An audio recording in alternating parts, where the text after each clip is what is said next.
Tu fais comment pour ranger tes cartes Pokémon toi? Pour choisir mes classeurs, j'avais deux prérequis. Je voulais du side loading, ça veut dire que les cartes s'insèrent depuis le côté dans les pochettes et non depuis le dessus. Ça évite que la poussière elle rentre dedans, ça peut arriver.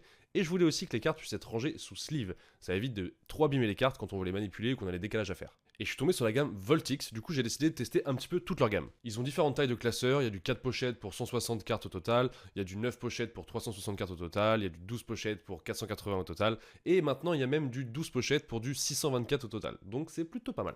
Il y a aussi une différence dans les modèles de classeurs, du coup j'ai décidé de tester toute la gamme, comme ça je vais me faire un avis perso bien fondé. On a le Zip Binder Exotech avec la petite fermeture, il est très cool sauf pour le rangement car assez imposant, surtout en modèle 12 pochettes. Ensuite on a le Strap Binder Exotech, aussi robuste que le Zip Binder, franchement il est très cool, il est que dispo en 360 celui-là. Et lui il est assez compact, il est assez facile à ranger, lui je l'aime beaucoup. Il y a aussi le Strap Binder souple que j'adore, j'avais un peu peur qu'il plie les cartes celui-là, mais en fait pas du tout, il est vraiment bien designé, du coup moins large que les autres, donc un peu plus facile à ranger et assez compact, il est vraiment très cool. Aussi le même modèle en 12 pochettes, donc lui moins large que le Zip Binder, donc ça c'est plutôt sympa, mais même contrainte au niveau de la longueur, il est vraiment imposant. Et j'ai aussi testé un Ring Binder, donc là on met les pages nous-mêmes, c'est vraiment sympa, j'ai pu ranger EV6 et 6.5 dedans.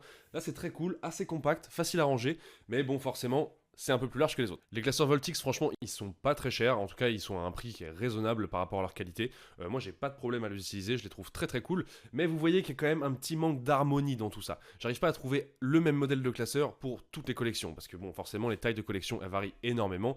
Donc, j'arrive pas à me décider. Pour l'instant, j'arrive pas à me contraindre à utiliser le même classeur. Mais je pense que dans les prochains mois, ça va changer. J'ai des nouvelles idées pour comment ranger mes cartes. Et je pense que je vais encore tout refaire. Je t'invite à partager ton expérience de collectionneur dans mes commentaires pour me dire